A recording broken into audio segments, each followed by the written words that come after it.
Ladies and gentlemen, I would like to welcome you to Young Arab Voices Week 2013. More specifically, I'd like to welcome you to the public debate that inaugurates Young Arab Voices Week. This debate is going to be on the motion, "This House believes that the Arab Spring has failed." Our panel is made up of participants in the Young Arab Voices project. This is a regional programme funded by the British Council, the Anna Lindh Foundation and the UK Arab Partnership Fund, which seeks to build civil society skills, critical thinking skills and public participation in debate and democracy in 6 countries across the Middle East: Morocco, Libya, Algeria, Jordan, Egypt and Tunisia. The individuals gathered here represent 2 sides of this debate. The affirmative side, who agree with the statement I've just given you, that the Arab Spring has failed, and the negative side, who disagree with it. Speeches are going to alternate between the affirmative and negative sides. There are going to be a total of 8 speeches in all. Each speech is timed to 7 minutes. You'll hear me from the chair's desk at the front clapping. Those claps are to indicate to the speakers that their time is starting and moving on. Occasionally throughout the debate, speakers from the side opposing a speaker who has the floor may stand up and offer them questions. These are called points of information. Once a question has been taken, a speaker has to respond to it, but they can respond to it at any subsequent point in their speech. So you should be aware that questions will be revisited later on in speeches. One final thing to point out is that each speaker on the panel has a particular role. The first speakers from the affirmative and negative sides are going to define the broad terms of the debate. They're going to try and describe the world to you, the world in which this debate is set, the reasons why this debate is taking place. They're also going to outline broad principal arguments. Their partners are going to try and reconstruct arguments that have been rebutted or questioned by their opponents. The third speakers on either team are extension speakers. Their role is to introduce radically new and different arguments. They still have to agree or disagree with the motion according to the side they're speaking on, but they have to give you new reasons for doing so. The final speakers on either side are summary speakers. They have to provide a summary of the debate overall that focuses specifically on why arguments on their side of the debate have convinced the audience, have won the debate. They're there to choose the most persuasive material and repackage it for you. After the main debate is finished, we will move to floor questions and floor speeches. As I said before, if you don't want to be filmed when you make a question, when you offer a question or when you make a floor speech, please move to this side of the room after the main debate has finished. Once floor questions have finished, we will take an audience vote on whether or not you in fact agree or disagree that the Arab Spring has failed. Following this, we will have a brief adjudication on the debate from 2 of the coaches who helped train these speakers from IDEA, from KCL and UCL, Jan Nascu and Olivia Sundberg-Diaz. Without any further delay, what we're going to do now is move on to introductory comments by the debate's chair, Dr. Robert Rochu.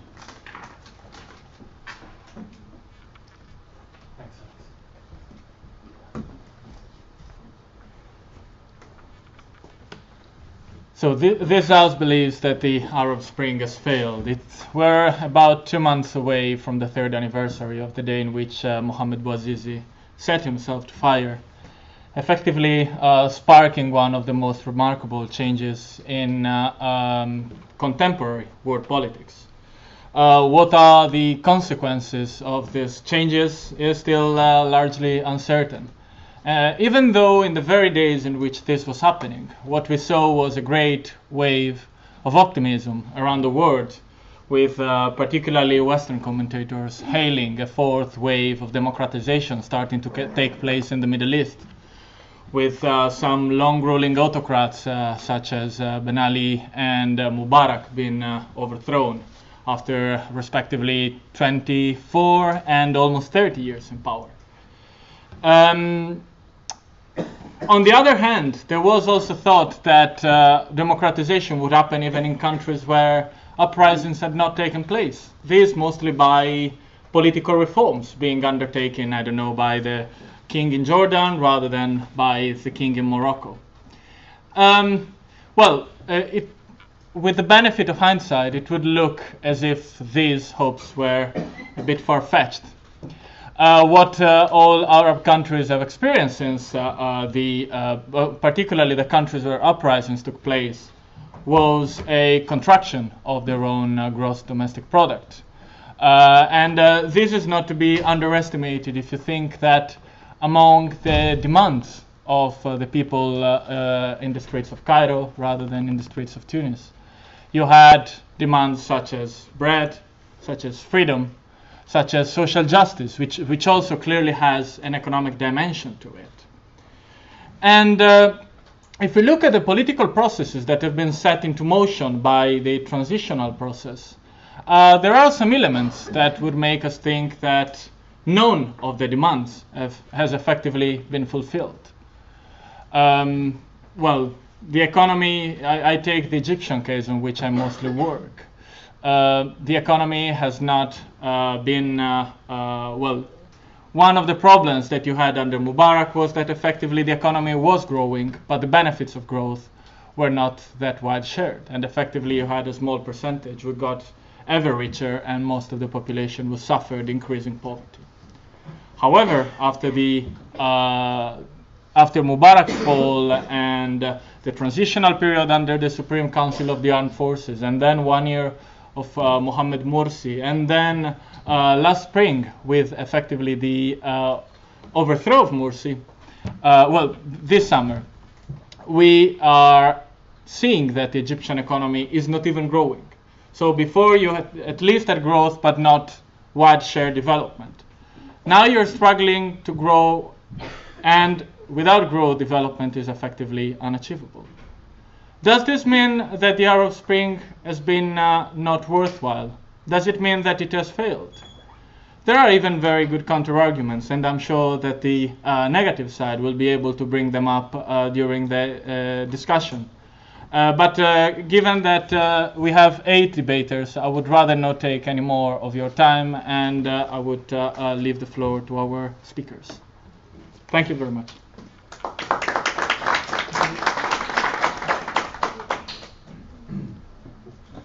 To start the debate, I would like to ask the first speaker from the Affirmative team to take to the floor.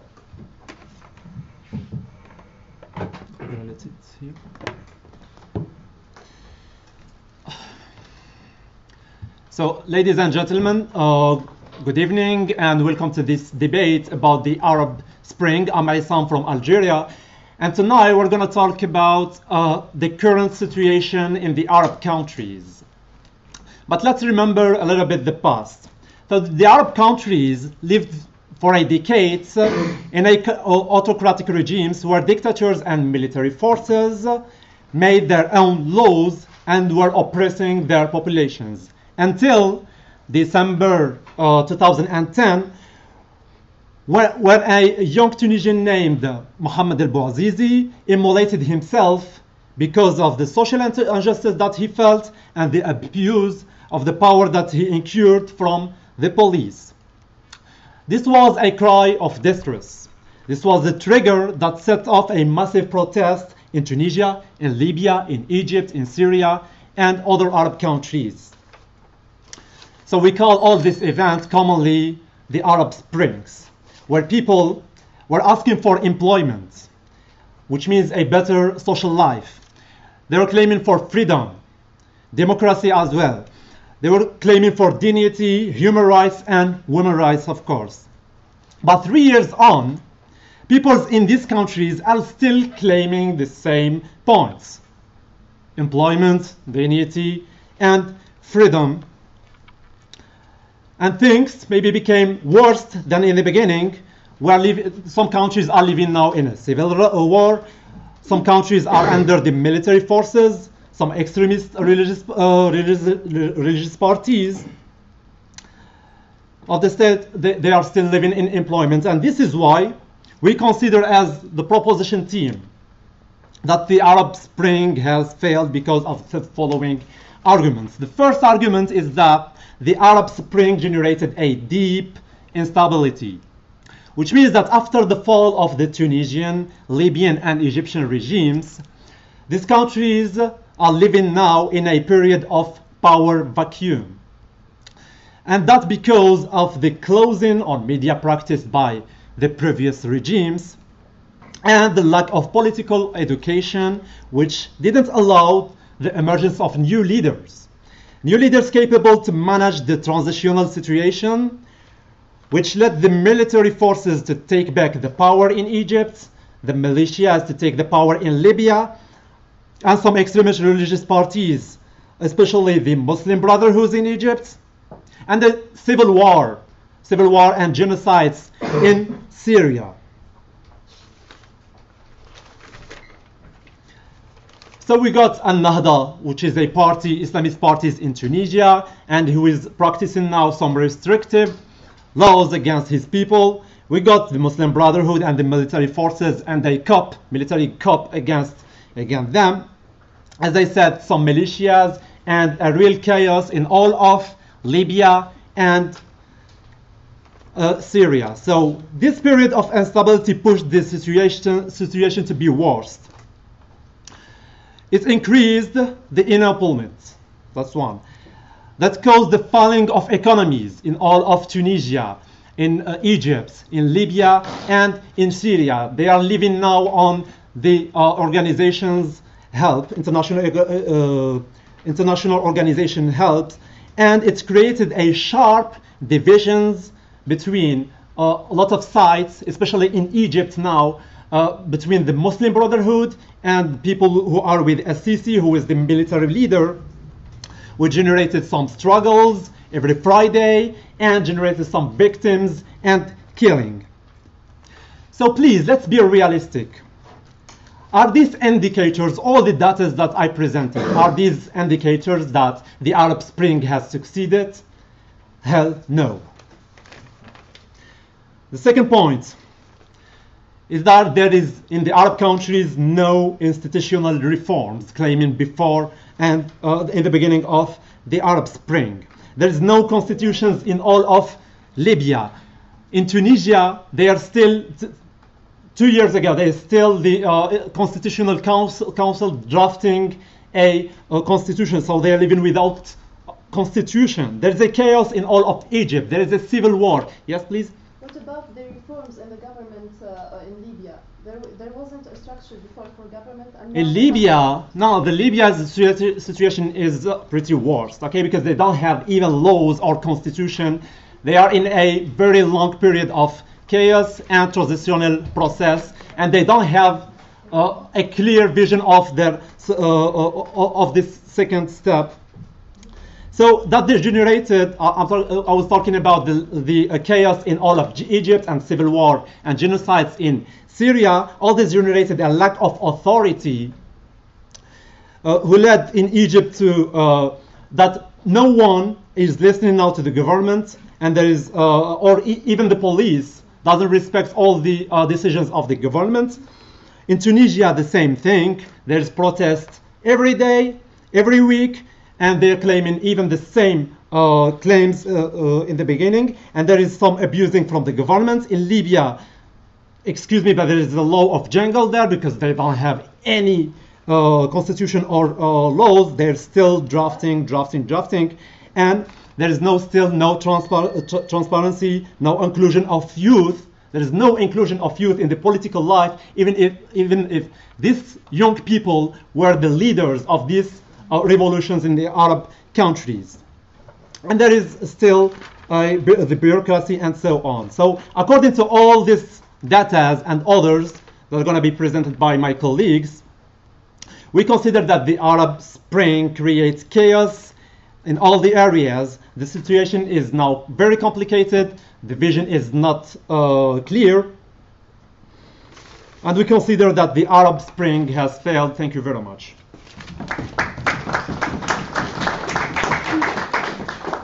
I would like to thank the speaker for his speech and invite the first speaker from the negative side to take to the floor.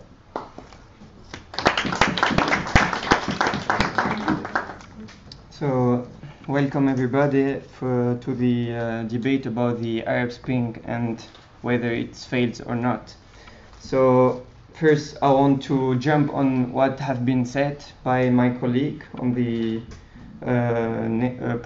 pro side. He was claiming that the Arab Spring have clearly failed, but I think he treated the subject a little bit with it was a little bit simplistic. So he was claiming that in Libya it's now a jungle. I think that everybody know how Gaddafi was acting 3 years ago, or for the 30 years ago.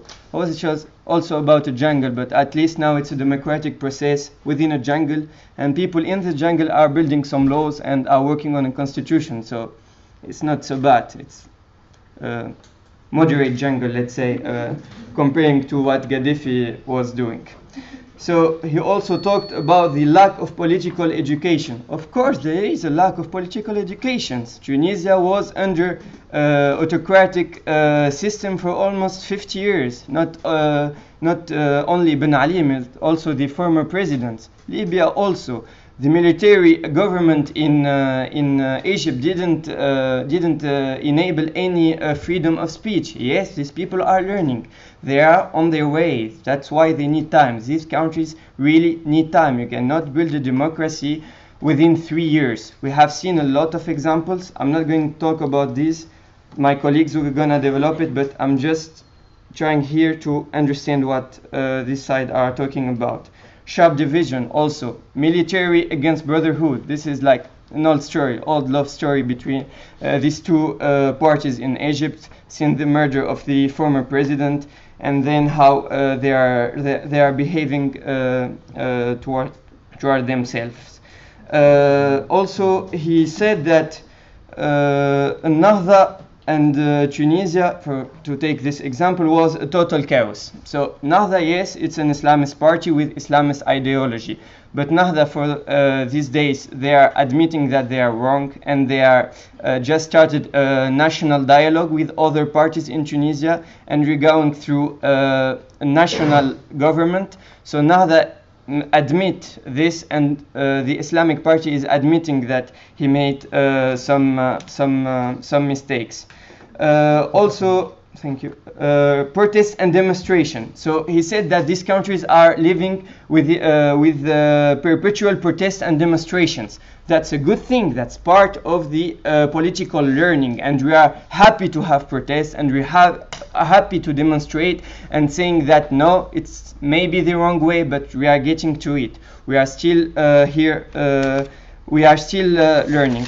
So now I'm gonna move and say that talking about this subject need to be a little bit relative. So the question of time is very important. We cannot assess these dramatically big changes that these countries have lived just in 3 years. That's you cannot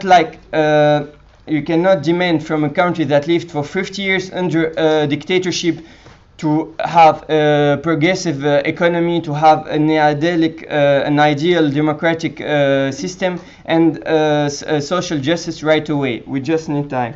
So we think that the Arab Spring is on the good way, and step by step we will make it. For 3 main reasons. The importance of initiative that has been done in these countries, not only by the governments or the political parties, but also by the civil society. So that's a really important thing. Also, the role of women and youth that has they have like a big part in this process. And finally, the ownership and the sentiment of citizenship, which is really, really new in these countries.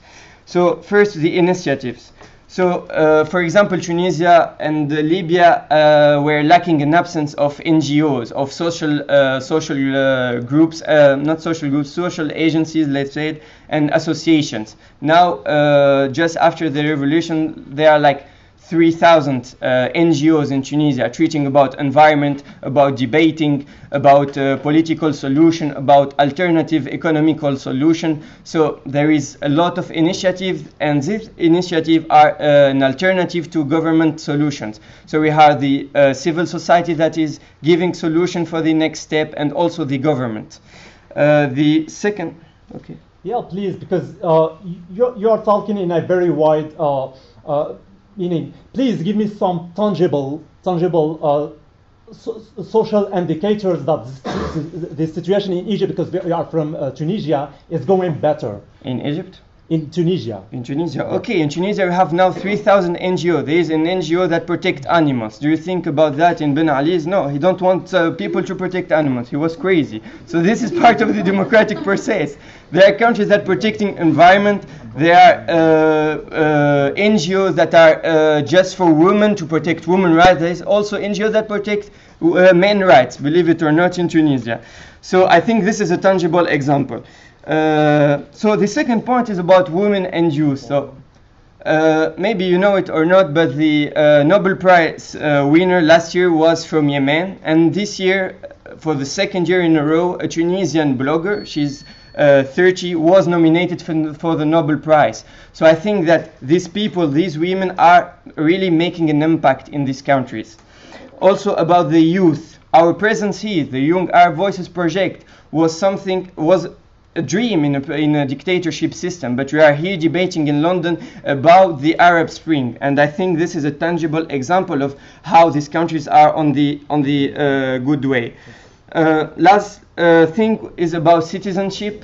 So it maybe sounds weird, but we didn't have any apartments to our country. We didn't own our country before the revolution, and now we really build our own future, and this is very important. We are not just inhabitants, we are not just people in a land, but now we are building that land and trying to construct something very strong. We need time, and we are sure that we are in the good way. So, thank you. I'd like to thank the speaker for his fine speech, and invite the second speaker from the affirmative side to take to the floor.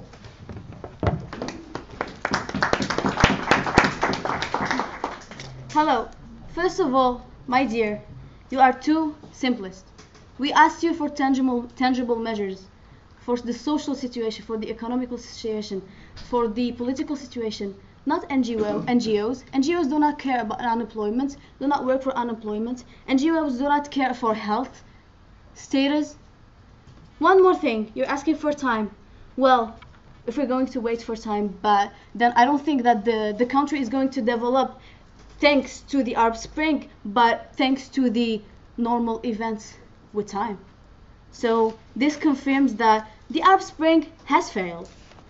And if you couldn't give me any tangible measures, it's totally normal, because there are none.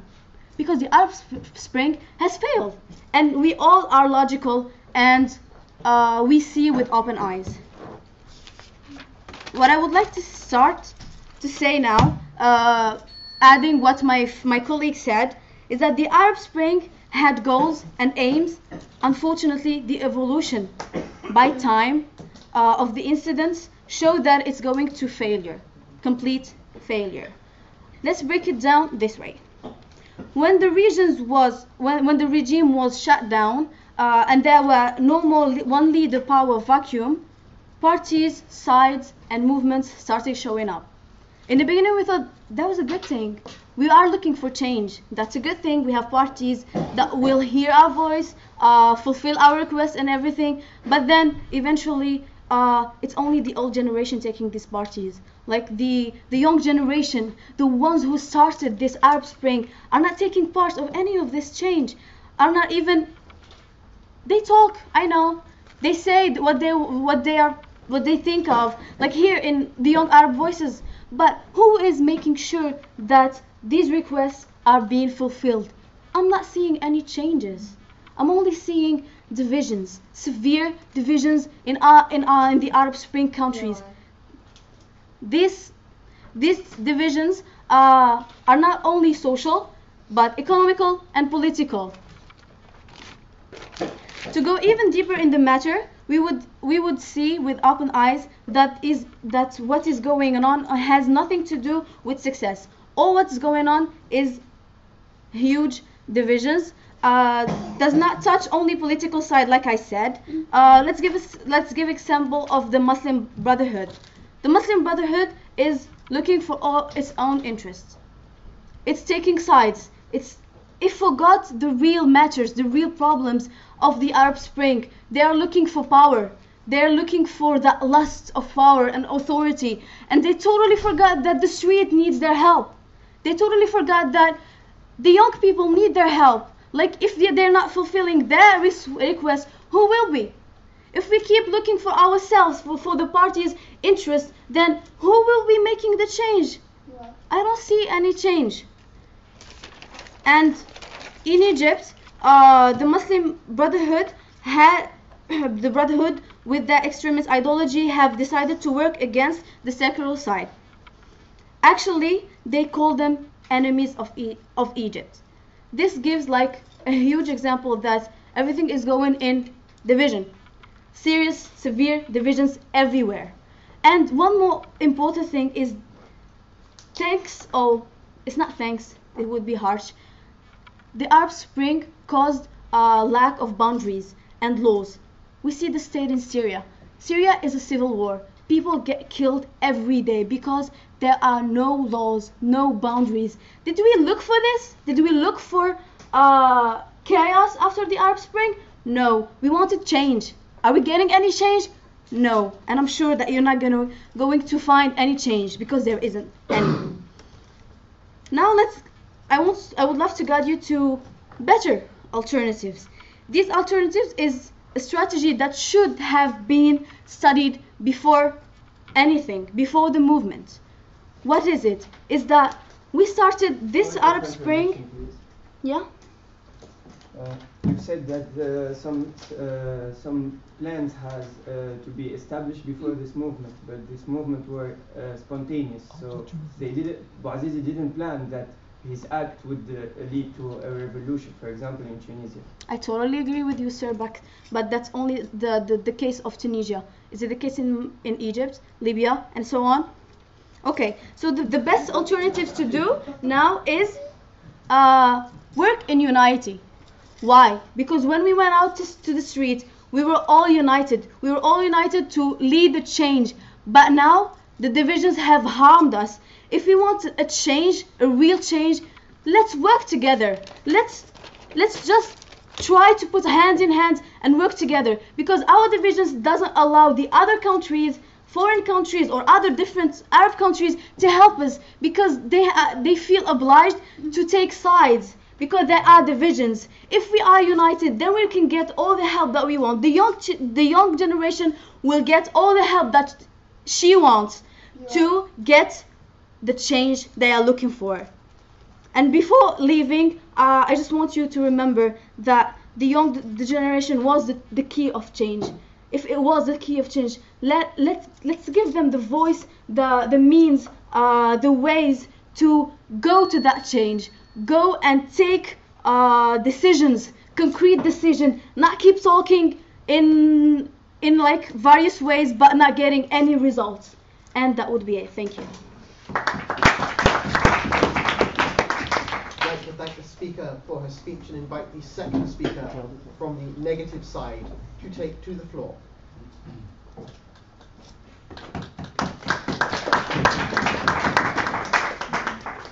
Good evening. I want to start my speaking reminding you that revolutions need time. Remember, it came after a long cold winter that persisted for long decades.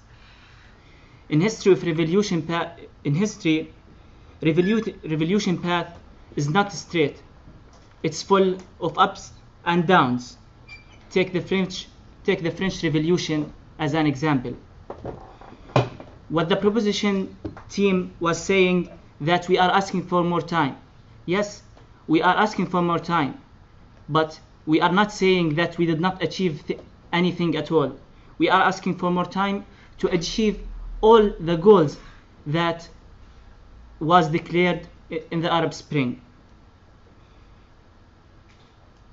The proper question to ask is if the Arab Spring is heading in the right direction. I believe yes, and I'm going to demonstrate that in the upcoming arguments. What you are describing as failure or chaos or instability is really a noise made by clashes between very strong forces trying to seize this Arab Spring and this democratic transformation. These forces are represented by two intrinsic forces.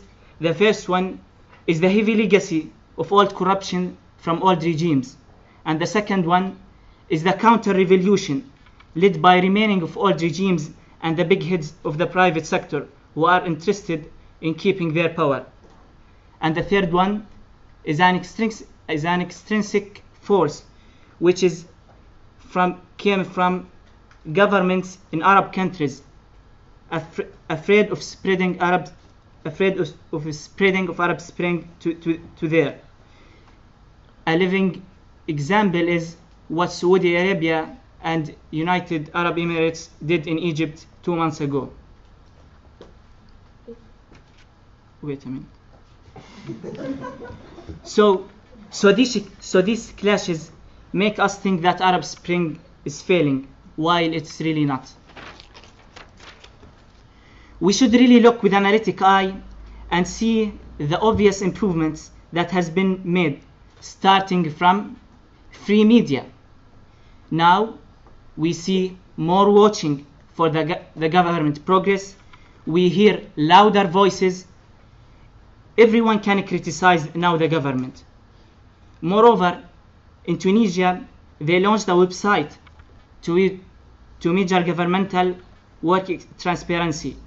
So these are clear steps forward, promising of a better future. The second one are reforms in economical laws.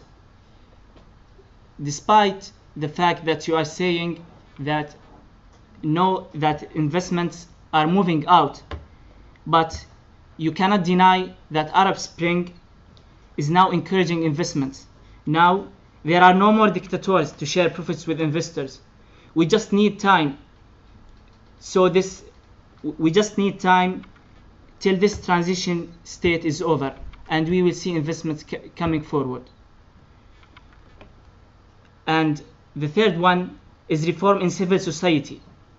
Now in Libya, they have a Ministry of Civil Society that did not exist in Al-Qaddafi era. So, and there is also significant numbers of NGO rising there. One major point to discuss is the sense of citizenship. Now, people are concerned about their societies, about their countries. They are even willing to die defending their rights. What we are seeing in Egypt these days, people are dying in the street, but they are defending their right of an elected president. They experience the freedom once, and they won't let it go. Do you consider that dying victims in the Arab countries is a success of the Arab Spring? Yeah. If you come and take killing as abstract thing, killing is a bad thing, but everything has a price.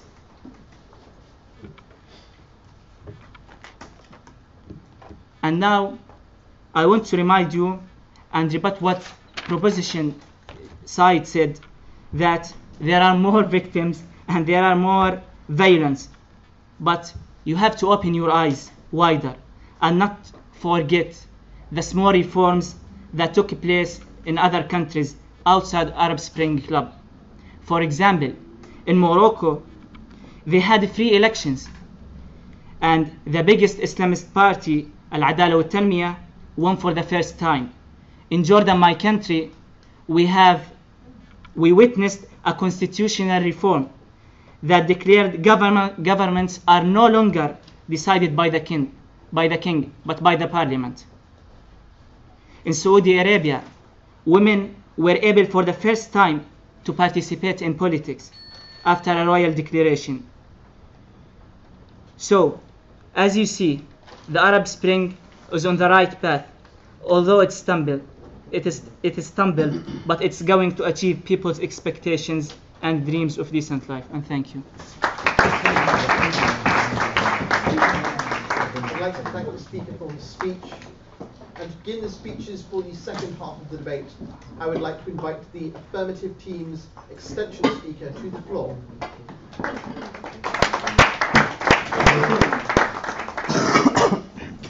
Thank you. I must confess that I'm a little bit shocked by the last conversation. The question that my colleague asked to Mr. Deputy Prime Minister about, do you consider that killing people is a good thing? He said, yeah. Okay. Let me, Mr. Prime Minister, remember you that there is a very thin line between simple and simplistic. You use this term.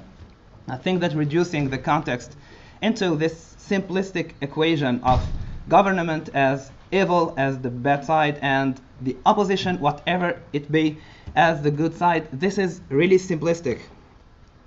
And with introducing the term of relativity that swallow simply any imprecise idea.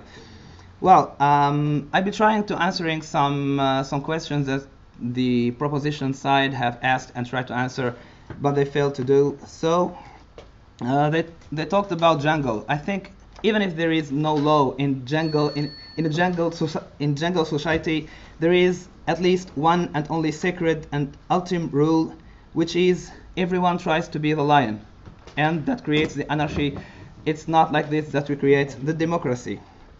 The second thing, they talked about learning from this experience. They talked about admitting that some parties like Ennahda or like the Brotherhood movement are admitting their mistakes, or some mistake, as they said. I think we are dealing here with a most dangerous purpose. We are dealing with countries, we are dealing with people's life. We are not dealing just with a little management concepts. So we need people who do have experience in leading governments, not only leading some movements or some protestation movements. We need people to talk with about democracy, about real issues. Yeah, Nobel Prize also, they presented Nobel Prize as an evidence, as a concrete evidence of the fact that the social situation in these countries is getting better. I think that Nobel Prize is not really a criteria nor an indicator to be projected on a country situation on a collective level. Great. I think my colleagues presented brilliantly the core of the problem, and we'll be trying now to get a little bit deeper and further by talking about the specific aims of the so-called Arab Spring. Shughl, Hurriya, Karama, which means in Arabic employment, freedom, and dignity. This can summarize the three main aims that the Arab Spring is built upon. But it's very important to notice that it's not a matter of separating items like this. It's really the interaction between those aims that is the common spirit of these so-called revolution. So all these are social economical aims. The purpose, of course, is democracy, and we are here talking about a real democracy that couldn't be built without a strong economy. Here we'll be talking a little bit about democracy as the main purpose and about economy. So the word time is a word that the proposition team has used several times. I think that slow changing is maybe good, and sudden changes are brutal. They have more feelings, but they bring together several parts that have really different ideas, and in a short time, which cannot allow them to have what we call dialogue, and that's what we need really now. It's not like that we build a real democracy. Also, it's nice to be optimistic and positive about the future, but we are not about we are not really sure about what will happen and these countries are not likely to be ready to adopt this so-called democracy. History can prove us in several times what, and with different facts, a lot of examples of cases where we make one step forward and two steps back. Women, for example, they use this as an argument. I think that it's not really the case. I'll take the example of Egypt. In the Egyptian parliament under the Hosni Mubarak regime, there were more women in parliament than now, and those are facts. So this so-called democracy also led to power extremist and Islamist movements that are not ready to understand the principles of democracy. What was supposed to be a birth of democracy turns into a real chaos and a civil war. Countries like Egypt, Syria, democracy is not likely to be adopted by population nor by governments. The Tunisians, maybe, yes, sir. You said that in the Mubarak regime there were more women in parliamentary than now. Yes. So you're saying that before there were more women but no democracy, and now there is more democracy but no women. So you're preferring no democracy and more women in the parliament? No, what you just said is that more democracy. What we think exactly is that there is no democracy actually. So some people may say that this democracy is a new thing to the Arab world. I think it's something that that have not even happened. So for the economic issue now, I think we can look to the situation from two different levels. The first level, the internal one, dictators do not think economy, they think business. The corruption, they maintain authority and they monopolize economy. What happened when the other group gets the power? It finds everything already set up by the former regime. It is seduced by this, with the facility of making benefits, and then entered and it played the game also. Also here we return to the lack of a constitutional presence. Thank you. I would like to thank the speaker for his speech and ask the negative side extension speaker to take to the floor.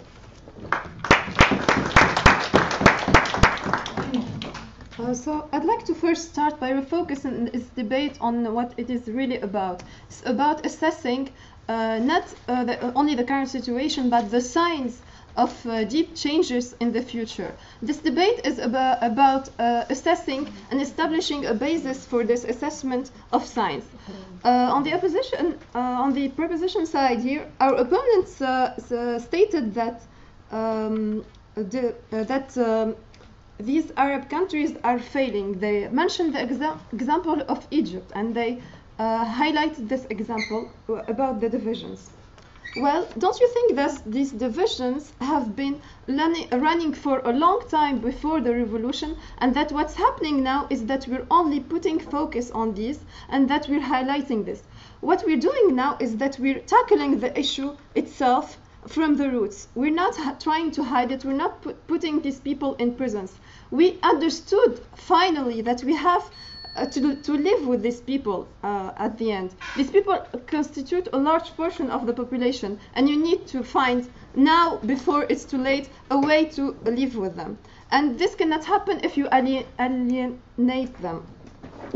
Well, on our side, we talked about how free media is a sign that these changes that happened in the Arab world are going to be continuous. They're going to be stable changes.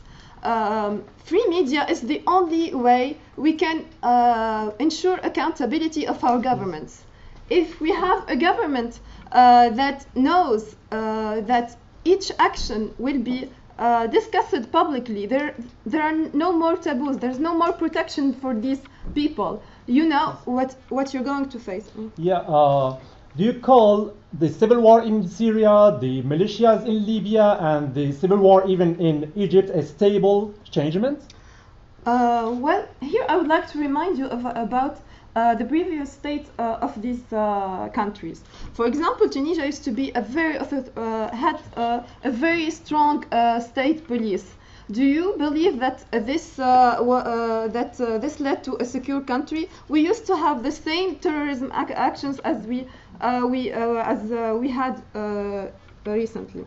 We had the only difference was that people do not talk about this. The international community does not hear about this, and the problems are not tackled. What we would like to say here is that democracies are not a model that you can import and establish in a few years or a few months. Democracy is about a set of principles that ensure equality for people, justice, transitional justice, as we have now in Tunisia and also in Libya, where there is, in contrary to what our opponents said, there's an interim constitution that was drafted right after the revolution. Now people realize that it's not anymore about the ideology. If you want to achieve your demands, it's about choosing the people who have the best policies and not about the ideology.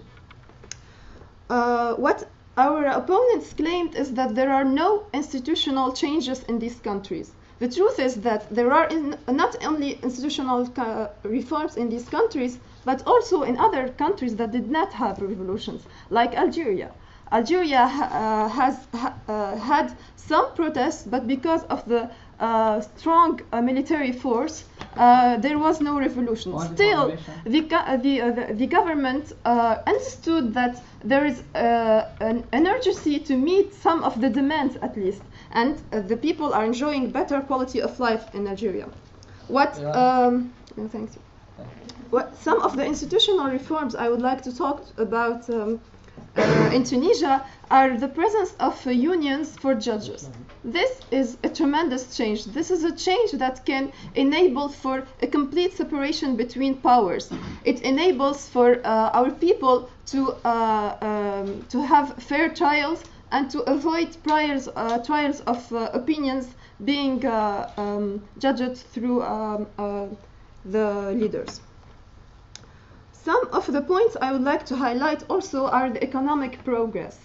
We talked a bit about the sense of ownership, and our opponents claim that NGOs do not care about economy, NGOs do not care about health. Well, they do. That's actually their job. Advocacy and think tanks have started in all of these countries. I will take an example from Tunisia, the Maghreb Enterprise Development Initiative, which was part of the organization of the World Economic Forum.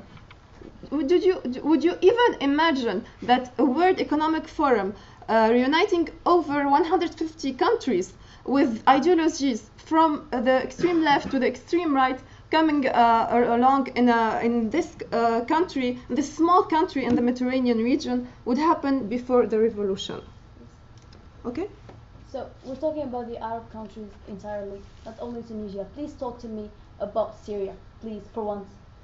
Well, Syria here, you have to understand that there are many geopolitical conditions in Syria that differentiate it a bit from other countries. And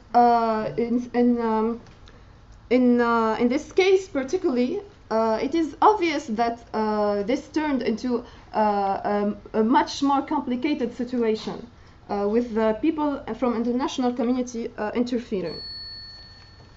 So to sum up a bit, we try to show you how the Arab Spring actually tackled the issues and highlighted them, started this democratic process that is about principles rather than importing a model. We are learning through doing things. We are learning that it's not about the ideology. We are learning that it is more about the policies, what these people have as strategy to realize our demands.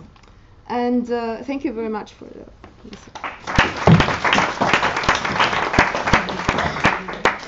We now move to the final two speeches of the debate. So I would like to invite the affirmative side's summary speaker to take to the floor.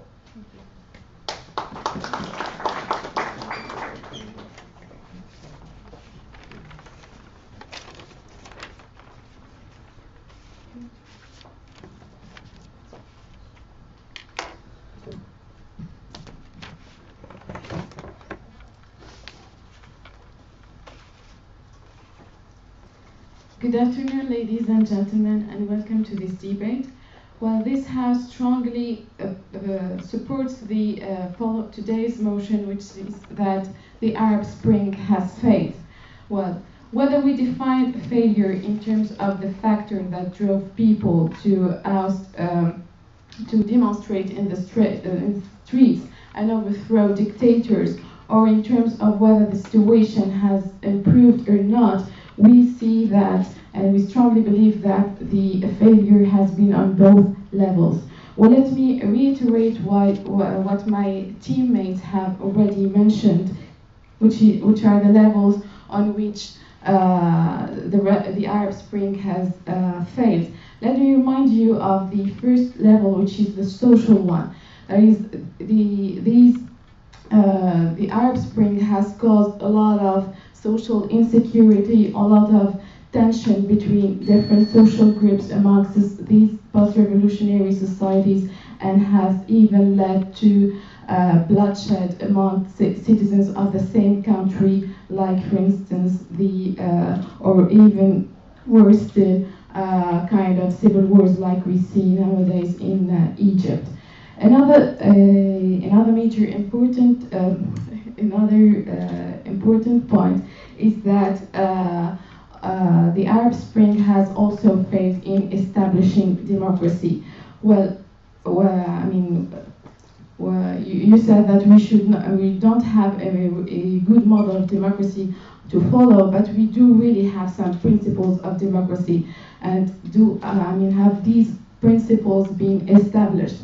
Well, let's see, for instance, the case of Tunisia, where after the first democratic elections have been held, the so-called democratically elected government, Ennahda Party, has itself, did not respect the principles of democracy, as they have been, themselves, flouting these norms, and they don't accept the fact of checks and balances, including independent justice, freedom of press, and a pluralistic political scene.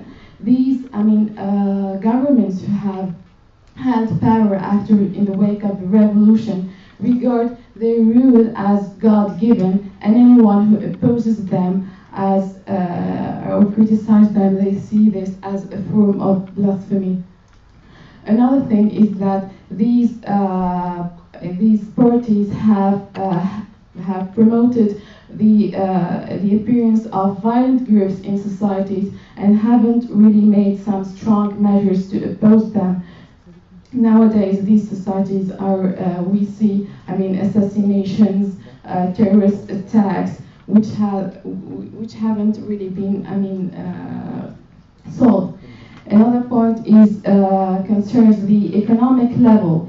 The economic development has crippled, the Arab Spring has crippled, not only crippled the economic development, but it has also made the post-revolutionary countries suffocated with loans. It has also another thing is that the living cost has creeped up, and unemployment has increased even more.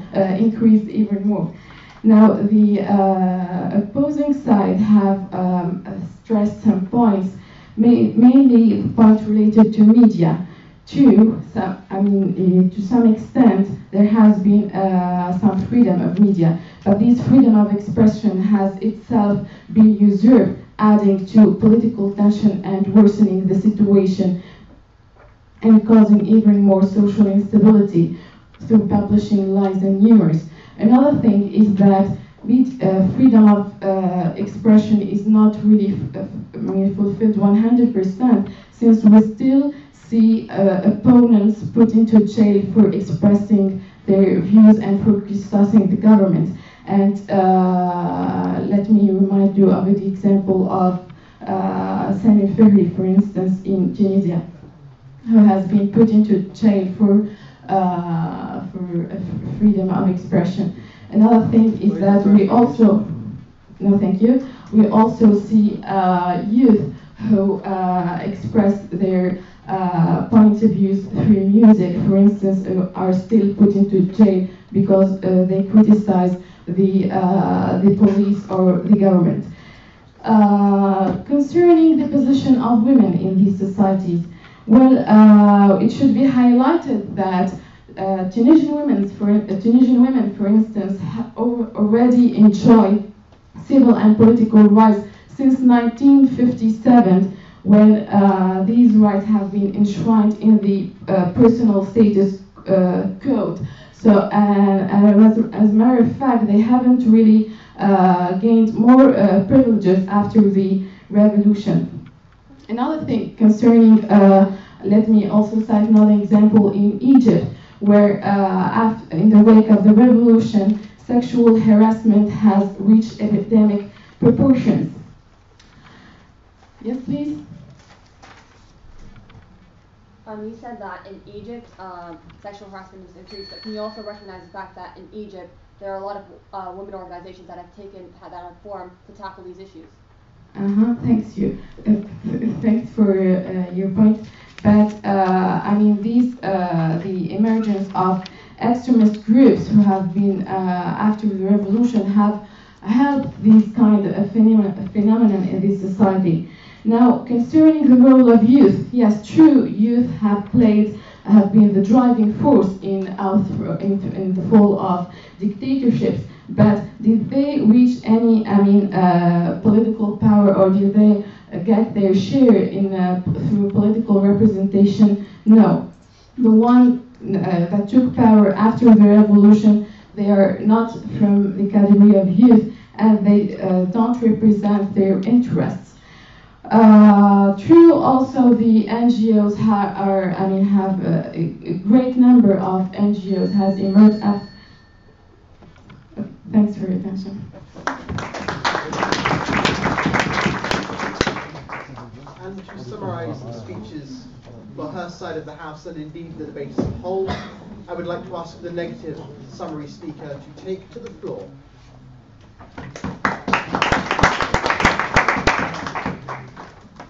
So, contrary to the House, the opposition side believes that the Arab Spring has not failed. And the reason why is we are assessing the Arab Spring in the position of future perspectives. Now, the extensive speaker from the proposition side spoke about show al-hurriya karama, employment, freedom, and dignity. And when we think about those three things, what comes to mind is the economic aspect of it, the political aspect of it, and the social aspect of it.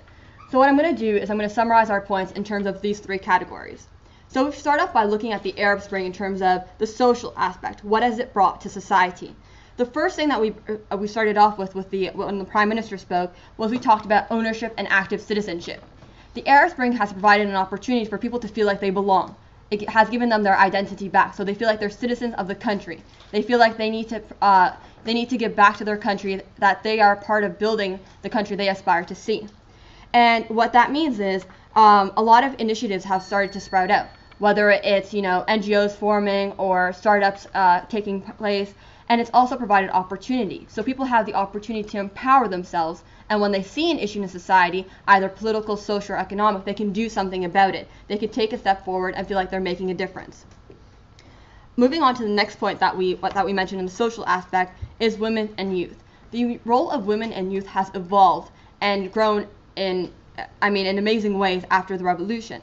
And when we look at what we actually mean is not only women just going into parliament, but we all know that during dictatorships, women did not politically participate. The reason being was there was a lot of threats against them. I mean, if they were, for example, to participate, a lot of them might have gotten into trouble if they had an opinion, or if they disagreed with the government at a certain point. That would put their lives at risk. They would be put into jail, potentially raped. Crimes would be committed against them. They would be refused by society, and that is something that happened under all three regimes that have witnessed a democratic change. Are you saying here that women before the revolution haven't participated at all in political life? Thank you for your comment. No, I did not say they have not participated at all. I said women of opinion who might have disagreed with these regimes at certain points of time would have put their lives at risk, and that would not have been socially accepted by society. There are women who participated in the regime, they agreed with the regime's opinions, they followed what the regime said, and we all know that has happened. We have seen it in all Arab Spring countries, and particularly in Egypt, Tunisia, and Libya. Another phenomenon that has come to take place in Arab Spring countries is people have begun to publicly discuss things. Freedom of expression has allowed people not only to identify problems, but also to talk about them, discuss them, hear different opinions. And a very important phenomenon that also happened in this same aspect is the emergence of free media. Free media has allowed people to, so even in the absence of what the proposition was saying about the absence of accountability, you have free media that can hold the government accountable. So even if that structure might not take place in the correct manner, the separation of powers because it's a new democracy, you still have media there, trying to hold these governments accountable. And also, along with the media, you also have civil society organizations who are doing a lot of work to advocate for what they believe in, to hold the government accountable, to set an example for what they would like to see in society. And this allows for a form of checks and balances. Yes. Yeah, please talk to me about employment, about economy, about security, about something which is tangible, because freedom of speech, this is a very basic right. Talk to me about this situation and something which is... Thank you, sir. I just said I'm going to talk about the social, political, and economic aspects. I'm still on social. Okay. Going back to the political aspect of it, there's a connection between the social aspect and the political aspect, which revolves around free media. And when you're telling me that we're going one step forward and two steps back, that's not clear. When the media is clearly holding the government accountable, when civil society organizations have a role to play in society, in the political sphere, that is a clear step forward in an emerging democracy. Another point that's critical to the equation here is revolutions take time. And the fact that they take time is actually an advantage because it allows people to learn. And we all know this is a learning process. This is something new to people. They need that time, and they need to take advantage of it. So when there are delays in elections, when there are delays in certain political processes like the constitution writing, that gives an opportunity for civil society organizations, for the media to come in and educate people, for people to have dialogue and better understand the process. No, thank you. Another important thing that has emerged, people are starting to think beyond ideologies. A lot of the conflict that resolved in the past few months had to do with a lot of ideologies, and that has taught people a lot. It has taught people to assess parties based on policy making, based on what they are going to benefit as citizens. The proposition side spoke about the lack of institutional reform. That's not quite correct. There has been institutional reform in all the Arab Spring countries, and a very simple example of that is the National Constituent Assembly in Tunisia, which put a law together to promote the participation of women in the political process. No, thank you. Another very important point that was mentioned in the political sphere was democracy is not a model that you can import into a country. Democracy needs to be something that is tailored to the needs of the country. It needs to be something specific to the country's needs, which means that we need to create those mechanisms to serve our needs. That takes time. That takes, you have to go through different processes to get there. And the final thing is, you have spoken a lot about political processes, and you have denied that there's any change towards democracy. Can you please explain to me how there are elections in Tunisia, in Libya, and Egypt that have been recognized to be free and fair by Carter Institute? Moving on to the economic aspect that you were asking about.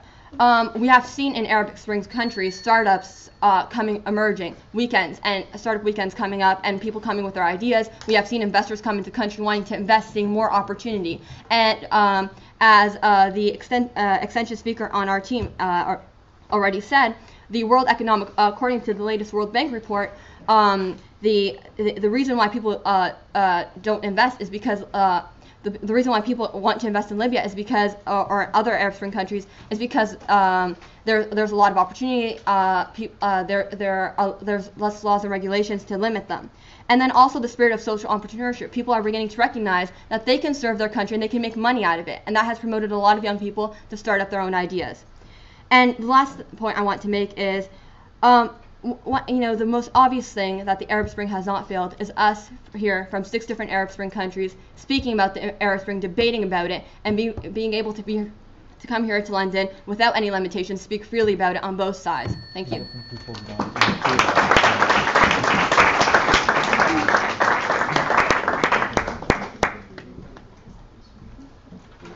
And that was our panel debate.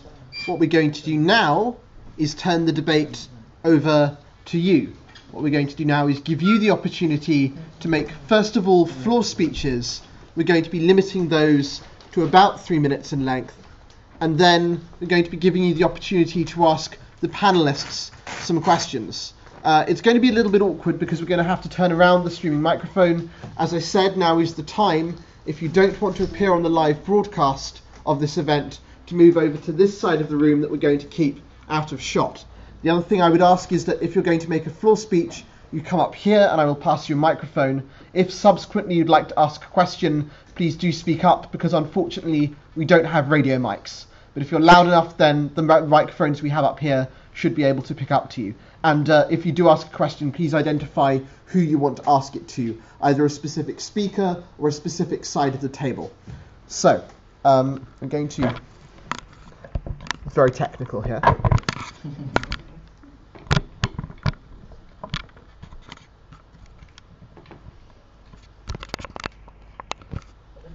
Just the shot ever so slightly.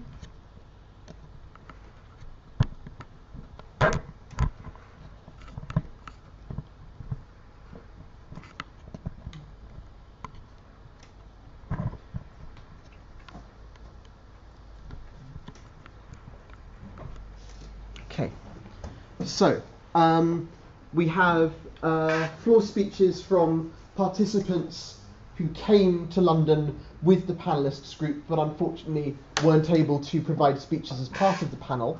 So what I'm going to do now is, you both have floor speeches prepared? Yeah? Okay, I'm going to hand over to you first and then you. We're going to try and keep the floor speeches within about 3 minutes, and I'll pass you a microphone as well.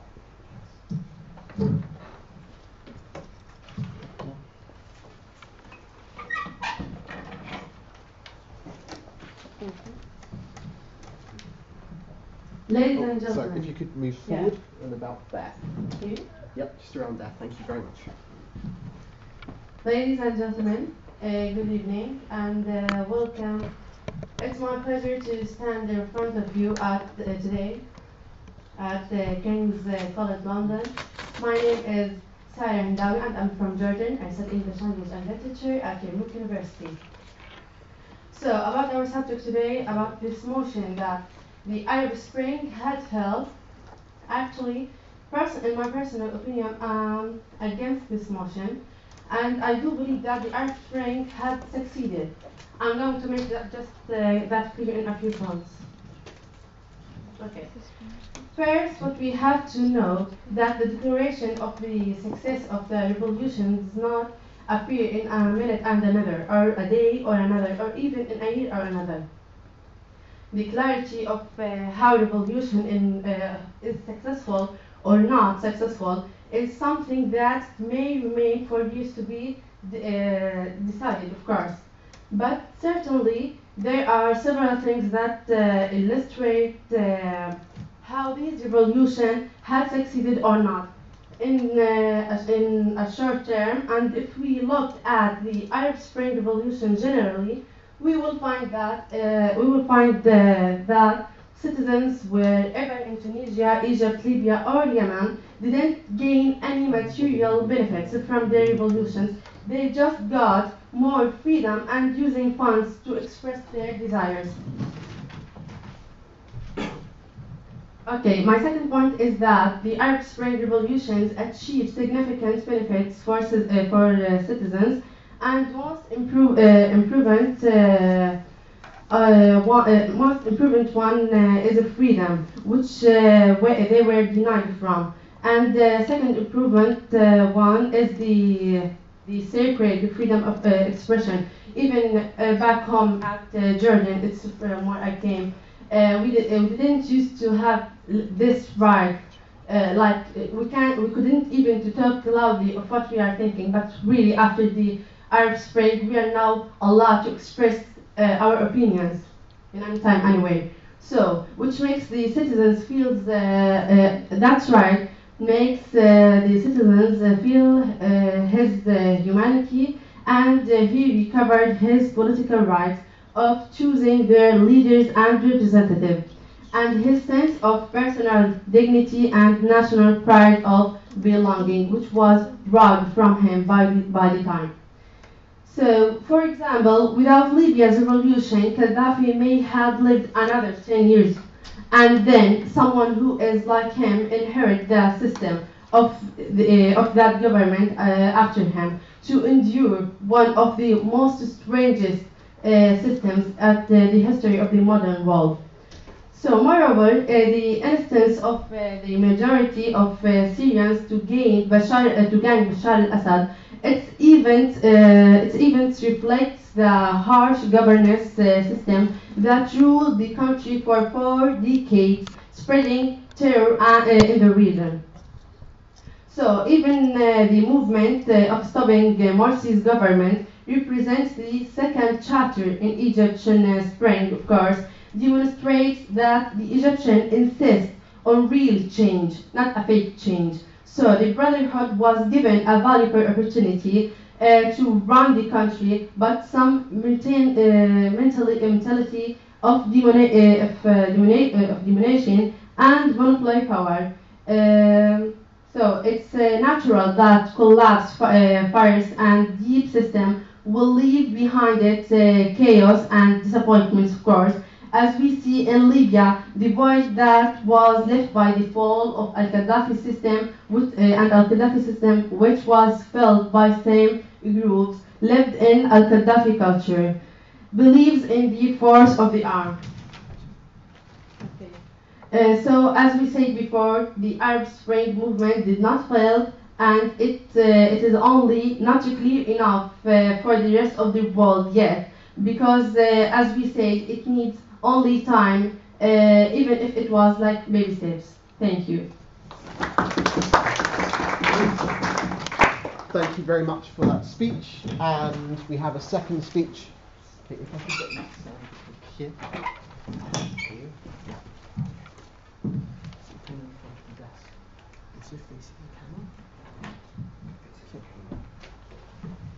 First of all, I should have to introduce myself. My name is Ahmed Adil from Egypt. Okay, I've just graduated from Faculty of Law English Department since 1 year. I'm now pursuing my graduate study. Actually, I want to start with a small differentiation. We have misunderstanding in the Arabian Spring.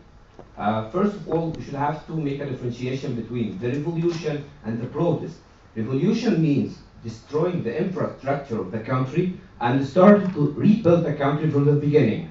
But the protest is for the demand, for a situation, a specific situation you want to change it, like what happened in Egypt. And this protest is going to its aim after this situation is going to change, like what happened in Egypt.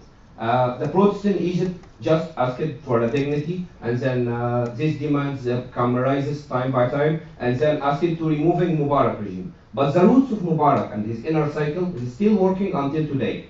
This is a protest for demands. But the revolution, that's what happened in Libya. Libya, they are destroying the infrastructure of the country. They are destroying the Gaddafi regime, the whole of the Gaddafi regime. So they are now in rebuild of the country. So we are all in need to many times. I think the Brazilian revolutions take, I don't know actually how many years, but from 10 to 15, something like that. And the French Revolution, they are maintained to it too. So at the beginning, from this starting, the difference between the protest and the full revolution, I should have to say that I'm totally agreed with that the Arabian Spring was being success and fully success. Why?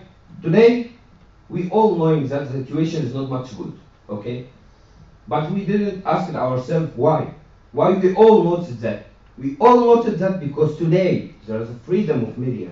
There are free media can focus on any situation in all of this country.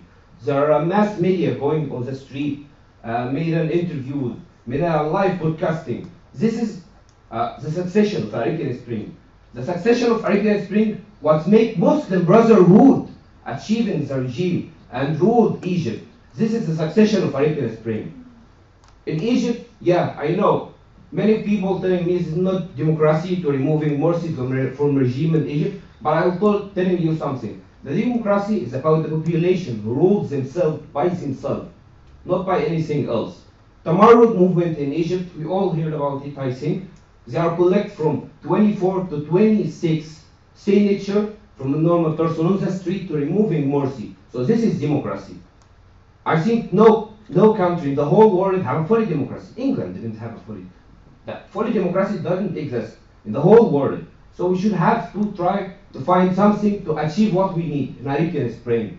Tunis, they are still suffering from the road of Ben Ali, and they are suffering from his inner cycle until today. And they are trying to fight for their dignity, fight for many things. Actually, I heard them speaking about the harassment and the rising of the harassment phenomena in the Arabian country. But I want to tell them, in the old regime, in the Mubarak regime, and in Egypt, and in Lebanon too, until today, we suffered from many harassment. And until today, we suffer from many harassment. But in the Mubarak regime, we can create a movement or an initiative to beat this phenomena, to fight this phenomena. Today, in Egypt, we have a movement called Against Harassment in Egypt and Lebanon. And I was being, yeah, in Lebanon. Talk in Lebanon? Yeah, Sorry. work in Lebanon. Okay. I'm giving you a contact if you want. No, you don't. I'm a contact. Just keep going. Okay. Okay, this movement is trying to beat a harassment. And this is a succession of Arabian Spring. We have many examples for these things. Okay, just a second.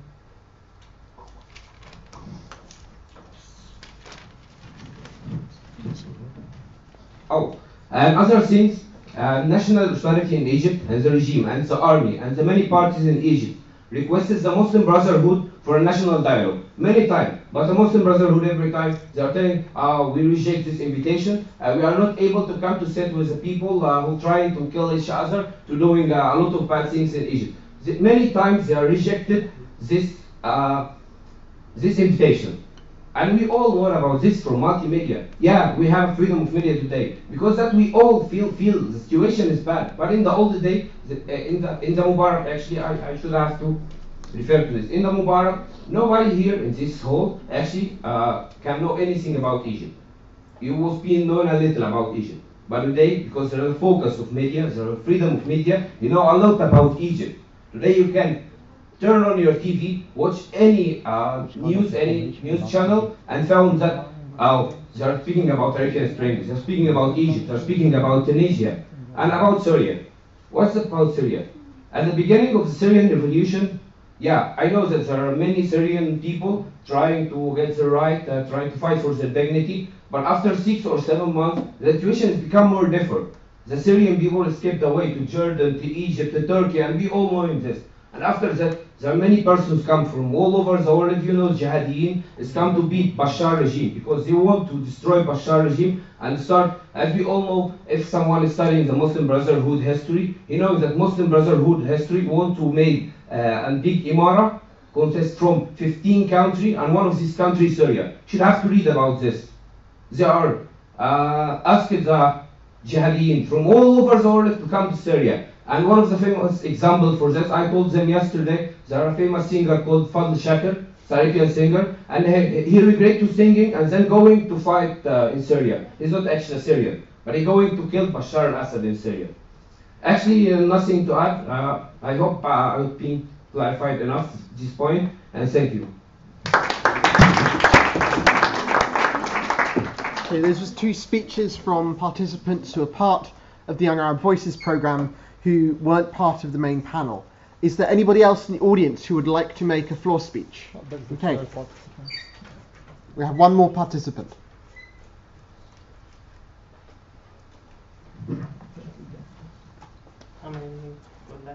Yep, that's good.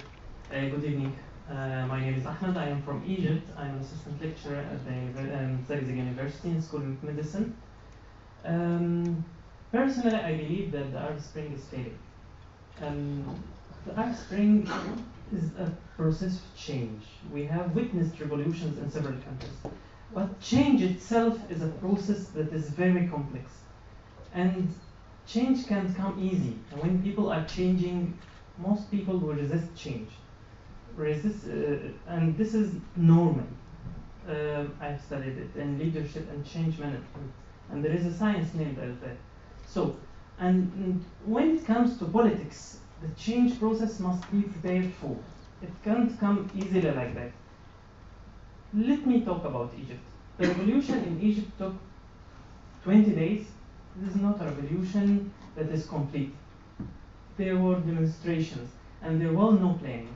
So what do we need actually?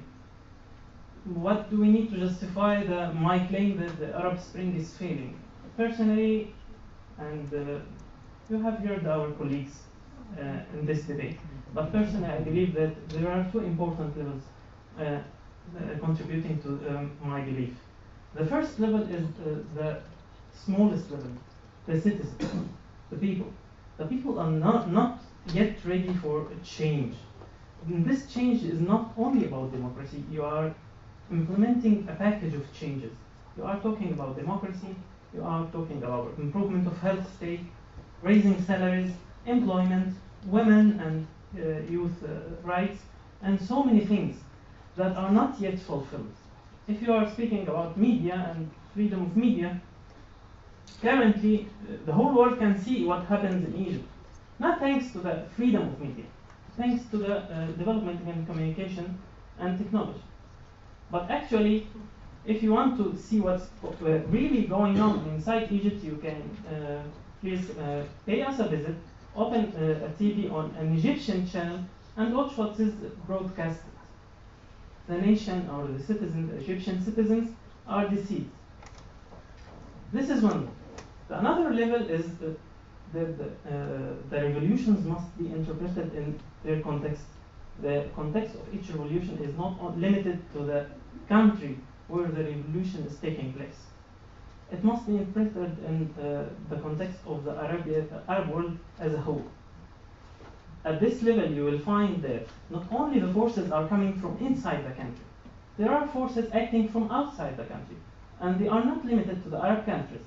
There are other foreign countries, but this is a very big issue to be tackled right now. But it is not a secret that the Gulf countries made many funds to the armed forces inside Egypt after Morsi was overthrown, simply because their interests don't go with Morsi interests. And it is not a secret that the Gulf countries raised the salaries of their citizens just because they were afraid of the spread of the Arab Spring fever into their countries. So, it is not dark. I don't want to say there is no hope. There is hope, but we need several issues. We need the development packages to be implemented as a whole, not as a part. This is one. The second thing that we need leaders. So far, we don't have leaders. We had Morsi, and one of his biggest mistakes was he was leading the Muslim Brotherhoods, not leading Egypt as a whole. Thank you very much.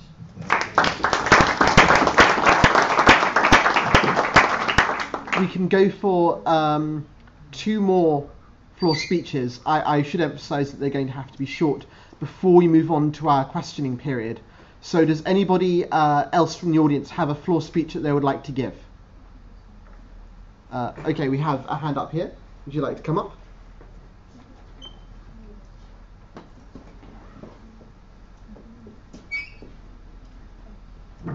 Hi, my name is Thawab, and if you could stand a little bit to your left, thank you. 1 second.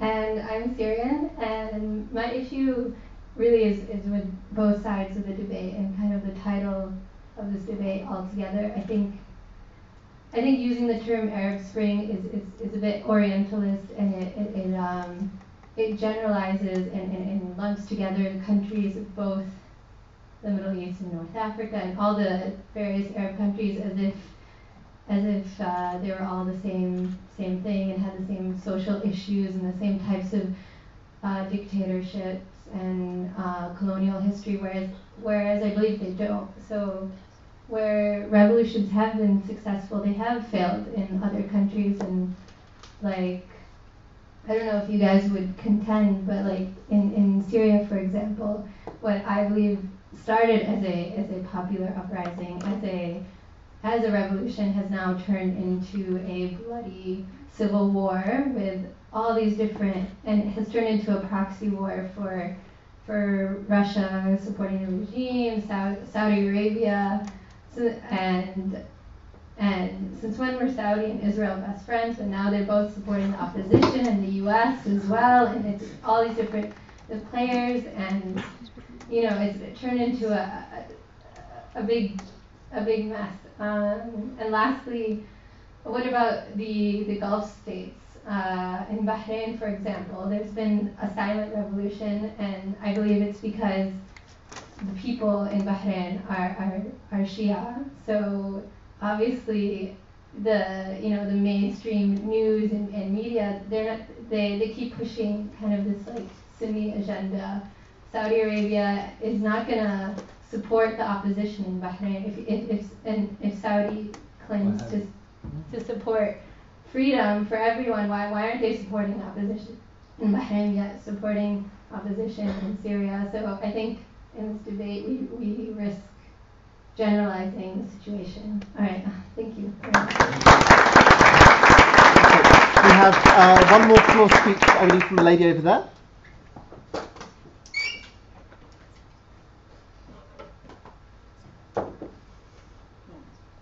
It's just like going anyway. Sorry, if you could stand a little to your left. That's perfect, thank you.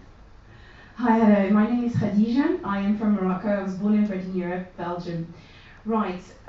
From my point of view as an Arab born in Europe, for me the Arab Spring was the first thing I thought about the Arab Spring is my mother's reaction to it. My mother was born and bred in Morocco as well. And the first time she saw what happened in Tunisia, she said, "Oh, finally, Arabs are now waking up." Now, this is only to tell you how not only Arabs who were born in Arab countries, but also Arabs who were born in Europe were very much touched by it. Now, about the process of change that you were just talking about, I think this is most relevant because change is something that all of us as human beings are touched by it, by the sense that we are going to something new. It seems like Arab countries need a psychologist or something like that just to go over that change, and it is true. But we're talking about millions of Arabs, millions of them, and how are they personally touched by that change, from the little one to the eldest one, from the most educated to the lowest educated, from the one that is the one that is religious, the one that is completely atheist, and the one that is completely hippie. So you have a broad range here of the population, and we need to take them into account. Now there is a second thing, and I think we both read Edward Said to talk about Orientalism, didn't we? I think as well, we used to think Arab Spring in terms of post-colonial or Orientalist views, and this is why I am much impressed that Arabs talks about Arabs, which is something really nice to see. And then the last thing that I wanted to talk about is, and especially about the assessment that we are having here in this debate, do we need to answer black and white answers to all three categories that you have been saying? And it's my question, do you really think there is either failure on all three of them, or either success on all three of them, or is there just room for maybe a more shaded answer, for a yes on one, for a no on one, for maybe something in the middle? And it's something that I would really love you to answer. Okay, well, this is probably an appropriate moment to move into our questions phase, and one of our panel would like to provide an answer to that. Yeah, we have a response to the first speech. Thank you very much. Thank you. I actually agree with both Khadija and Tawab for the wisdom in saying these words about we should take this question in. Yeah, I think the approach is really to be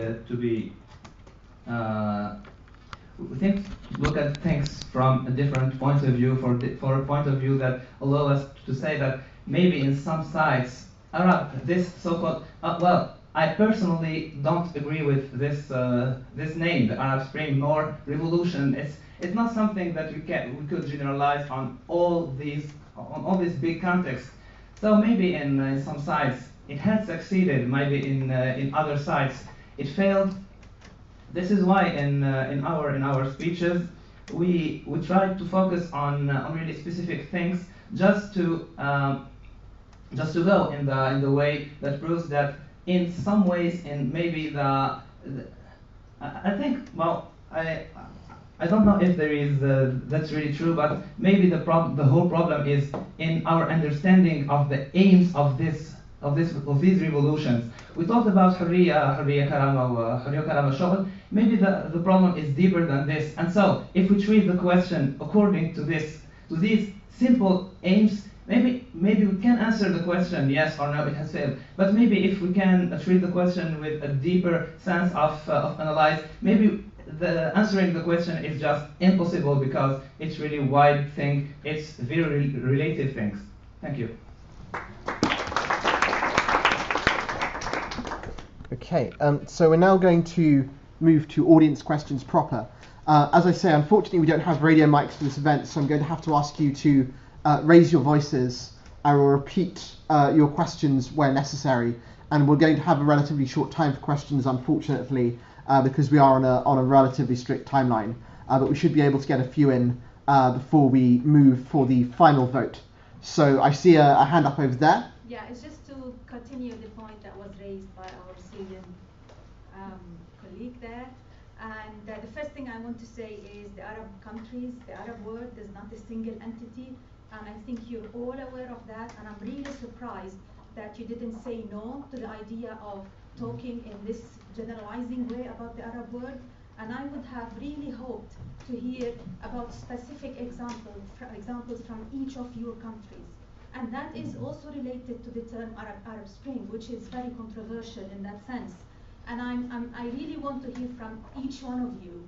Do you really agree with the term the Arab Spring? What kind of terms? That's a sub-question. What kind of labeling were you giving to what was happening in your countries when you were referring to it? Were you referring to it as we're having an Arab Spring, or were you referring to it as January 25 revolution or the Jasmine revolution in Tunisia?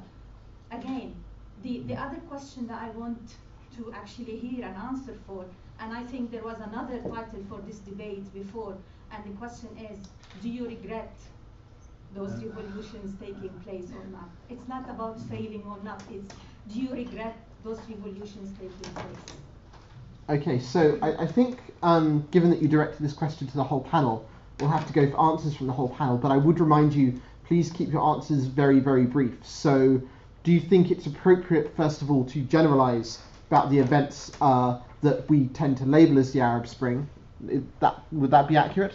And I think the second question was sufficiently clear that it doesn't need to be summarized. So let's go in order. So let's start with the first affirmative side speaker. Very short answer from you. Yes, I'm gonna be very brief. I agree with you when you said that we don't represent one entity that is different context, from Tunisia to Algeria to Egypt, Libya, and Syria.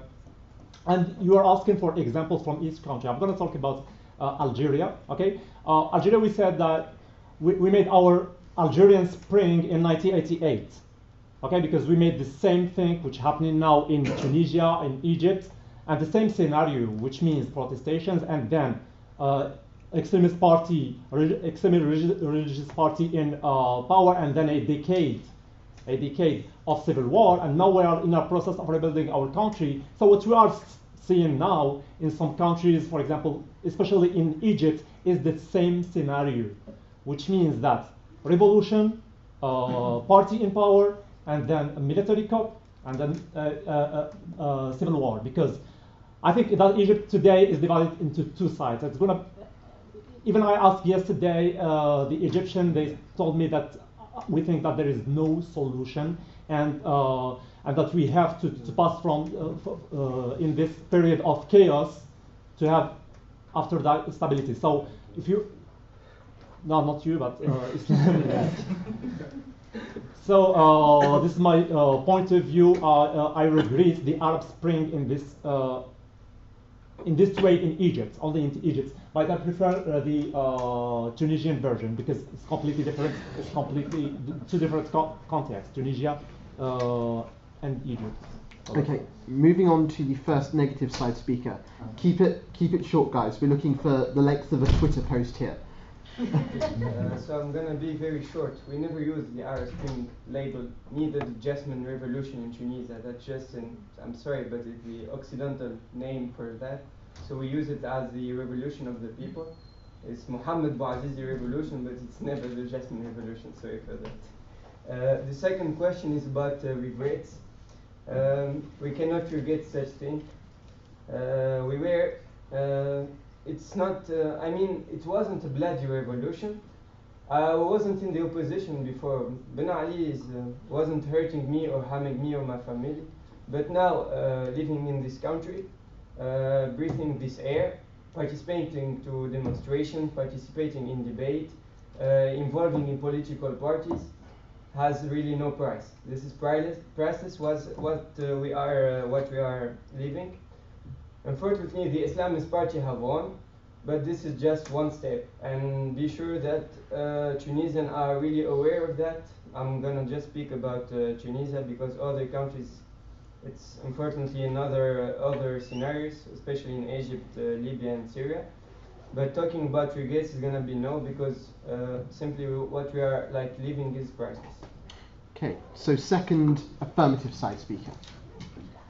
Okay, so I just want to make sure that you guys know that if we are debating in affirmative place or the opponent place, it doesn't show our personal opinions. So we are debating on considering this motion. This motion generalizes, but it doesn't mean that we generalize. Each country has its own case. This is logical and everything. And if we're going to talk about regrets, I personally don't regret anything, because from regrets, from our mistakes we learn, from what's happening we learn, and if we learn the lessons that's going on right now, then we can lead the change that we're looking for, and that's it. Okay, so second negative side. Okay. So by generalizing the title, it doesn't mean that we are not saying we have different situations in different countries. But as for me, I'm a Jordanian. When the Tunisian revolution came up, I was really concerned. We all, when we saw this Arab Spring, it reminded us of our unity before. You can't separate each situation alone, because Tunisian revolution at the end affected Bahrain, which is in another continent. So that would be my point of view. Thank you. Okay, fantastic. And moving on to the third affirmative speaker. Well, my answer will be a little bit more radical. I want to be very diplomatic. My answer is definitely no. I don't agree. I agree with you. I don't agree with generalizing. I won't be trying to explain. Now maybe we can generalize some term. No, I think it's no. We can do this. The second thing, do I regret? I am an Algerian. Well, maybe Algeria has not been directly touched by the events of the so-called Arab Spring, and I don't even recognize this thing. I don't see how I can regret it or not. So this is my personal answer. That's good. Okay, and third negative. I'd like to thank you for raising this point. We didn't have a chance to tackle it. Actually, I would like to speak about us Tunisians and countries of the Maghreb. We don't actually really identify as Arabs, but we rather identify more as North African and Mediterranean. And this is reflected even in our ethnicity. We're not purely Arabs, but we have mixed ethnicities, especially in Nigeria and Morocco, where people are, we have Berbers and ethnicities. Also, I'd like to say that I'm personally thankful for the people who led this revolution. I wasn't even 18 when Mohammed Bouazizi triggered this revolution. And I feel that even though I didn't participate in this revolution, I am the part of the generation that is taking, really benefiting from this. And we should not expect results on the short run, but the results are starting since our generations, the younger generations. Okay, so final affirmative side speaker. Okay, so being Tunisian in itself doesn't, means different things to different people. So even us Tunisians here have different perspectives. And of course, it goes without saying that we should not generalize things that happened in Tunisia onto the Arab world in general, because each country has its own specificities.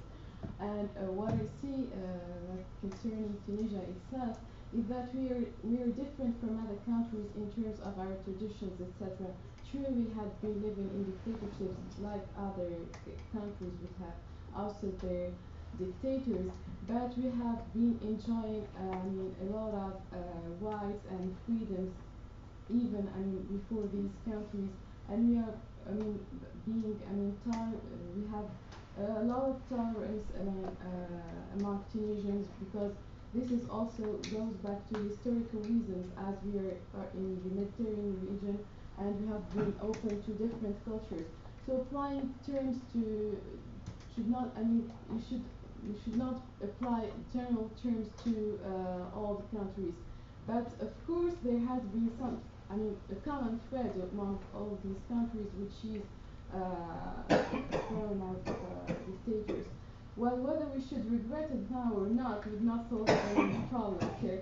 So personally, I've been affected by, my family has been affected by the Ben Ali's regime, and my father, who opposed some ministerial decisions, have been kicked off of his work. So, but what has he done is that he wrote a book about his experience, and he tried to show to people, to share his experience, his long experience in administration, and to reveal the main reasons that lay behind, his problems at work. So, as the young Tunisian woman, I think nowadays my rule to try to have through this program or through other means to express myself, to express my opinion, and to try to be to cause some positive change. To get, even if you are in a crisis or critical turmoil, I should have some positive role in our society. Thank you. And our final speaker on the negative side. Personally, when I speak about the Arab Spring Revolution, the name is completely irrelevant to me. I speak about it with a lot of emotion and passion, because even though it may seem to you that we may be generalizing across the region, that may be in terms of results, in terms of the situations in particular countries. But if you really look at it, what the whatever you want to call it, has really showed all of us in all these different countries, is we all aspire to the same thing. The bottom line is the same for all of us. We all want to see the same things happen in our country. And the evidence of that is when Tunisians rose up and said, we're not going to tolerate this anymore. There's a domino effect, because people could relate to it. In Libya, people just looked at Tunisia as an Egyptian inspiration. And personally, in Libya, we call it the February 17th revolution, because prior to it, when the Tunisian revolution started, there was a social media movement, and it's called February 17th because people wanted to go out on that day. And in terms of regretting it, I think Khalid speaks of it very well. I'm someone, you may have been able to make out from my accent, I'm someone who lived in exile. So my parents were not allowed to be in the country. And I grew up in Canada, so I just want to relate to people in the room. I know what it's like to live in a free country. And when I moved back to Libya, I felt like I was being choked. And that's not an exaggeration, that's exactly what you feel like. You're not allowed to speak, you're not allowed to take action against something. If you see a problem, you live with it. And it's absolute torture. I cannot explain to you what a blessing it is to get up every day, to see a problem, to be able to do something about it, and to be able to speak about it. It's priceless. I do not regret the Arab Spring. It's the best thing that ever happened to me. Okay, I think we can go for, because time is moving very rapidly on, 2 more audience questions before we move to a final vote and close out today's activities. So is there anybody else in the audience who'd like to direct a question to the panel? Can I just make a very quick comment? My name is Anas, and I'm part of the Young Arab Voices team, and I'm really, happy and thankful for you to be here with us today. And I want to just repeat what my colleague said here, that the main idea of Young Arab Voices is really the debating skills and dialogue. So what we're aiming for is to set the training for debate and cascade it to reach as many young people in the region as possible. to be able to, articulate their voice and be able to discuss differences and set debates and dialogue as a, try to set the culture in the region. So regardless of the motion and who is, standing either on for or against the motion, it does not reflect the personal point of view of the participants, but it rather reflects the platform for discussion and the way how they articulate and they do the research to have a very kind of solid arguments behind their points of view. So that's the point I wanted to make as a Young Arab Voices team member, but also as a personal question, as me being also from Syria, I wanted to say that while I think we suffered a lot from stereotyping in the Arab world, I think that if you listen to the people marching in the street protesting and what they're chanting, there are a lot of commonalities, as Khadija was saying. So whether asking for dignity or for freedom or for social justice or employment, I think that these are common denominators. And I think before being able to judge Arab Spring as a failure or a success, I think we need to step ahead, step backward, and define what dignity and social justice means. And that would help us, according to the context of each country, to kind of know where we are on the path of success, whether we are a step ahead and 2 steps backwards, or we are doing some progress. So perhaps I put the question back to you guys. Do you think that we need to think a little bit more about the definition of these elements? Okay, so do we need to think a little bit more about the definition of the phenomena that we've been discussing today? I think we'll go for one response from each side of the debate, if that's all right. So if you guys want to pick somebody, we'll go with affirmative first. Yeah. Okay. Well, I think it's something that I just said about reviewing the whole definition of the aims of the Arab Spring, whether it be our personal interpretation or our vision upon these aims, or the aims in a very intrinsic way. So I think yes, I think that generalizing this way and talking about an Arab Spring as a whole event is not really something that could help us to define the real aims of this so-called revolution. But the most important thing, also I insist on it, is not to generalize to all the countries and to treat each country is depending on its own context. Okay, we'll get one more comment from negative side, and we have an extra comment here.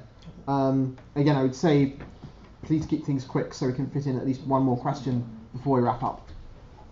I didn't understand the question, so the okay. point is, what should we define the problem before looking to solution, or should we look more at the definition of dignity, social justice, freedom?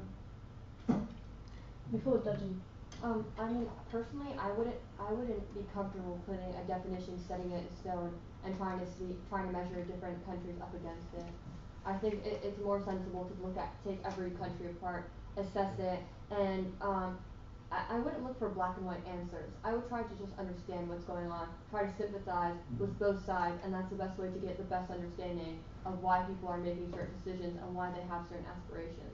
But I think it's very complicated to put definitions or to get black and white answers, especially if you're assessing it from the outside and you're not in the country every single day, because it's very different to what the media portrays. Okay. We'll get one quick extra comment. The question was assessing it from inside. He wasn't suggesting assessing it from outside.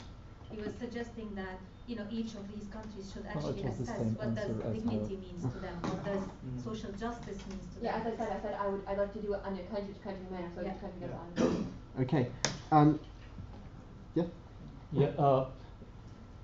Actually, I agree completely with what she has said, my colleague Khadija, but I really want to add something, is that the aims of the Arab Spring change from country to another, because we were talking about the different contexts.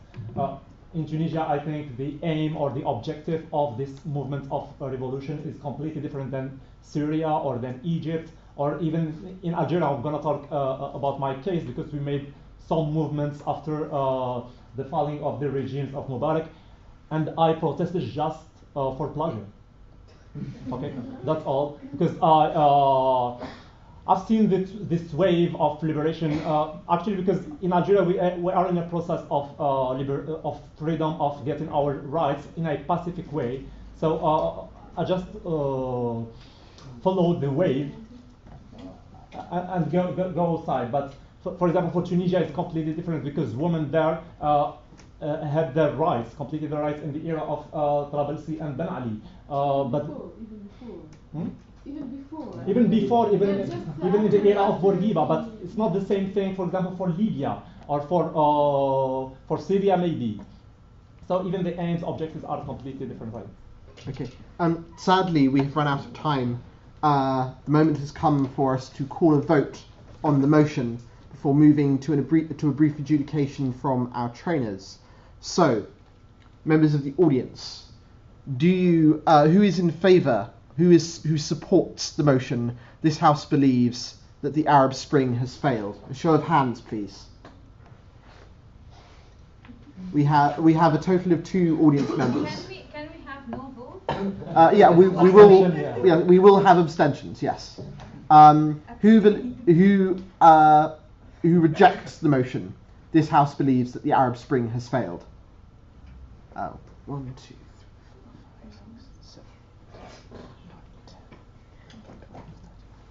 A total of 14 votes. Who would like to abstain? And 6 abstentions. So the motion does not pass. We do not believe that the Arab Spring has failed. That brings this section of the debate to an end. We're going to move for an adjudication from our trainers. Just before they give us feedback on the quality of the speeches provided by the debaters themselves, because as was said earlier, this is about developing dialogue, this is about acting as a platform for debate and a platform for robust intellectual discourse in an area of the world where that has previously been very challenging. I'd like to thank you all for taking part. Invite the trainers to the floor.